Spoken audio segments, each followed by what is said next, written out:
otasiga mashina sovg'a qildi. Shunga ham bir haqiga duo qilib qo'ying deb iltimos qilganlar. Otasiga agar mashina sovg'a qilgan bo'lsa, o'zi domlani duo qiladigan bo'lib qopti-ku bu. Birodarlar, bir qiziq voqea bo'ladi.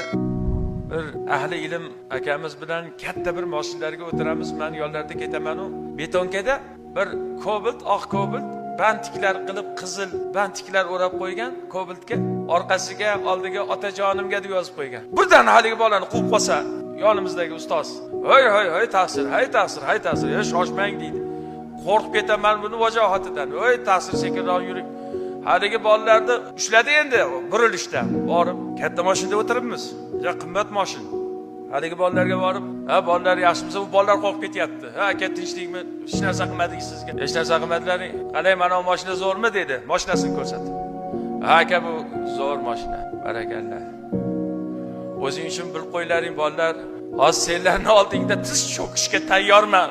Seni mashinangdan zo'r mashina yo'q, chunki sen otangga sovg'aga olib ketyapsan. Mana otam o'lib ketgan. Men endi tankka haydasam ham, samolyot haydasam ham menga farqi yo'q. Sen olib ketayotgan mashinaga hech narsa yetmaydi. Rahmat etgani orqangdan quvib keldim" deydi. Otangga rahmat seni degani orqangdan quvib keldim deydi. Otasiga, onasiga bir narsa sovg'a qilaman deb yurgan bola Xudoga yaqin bola bo'ladi u.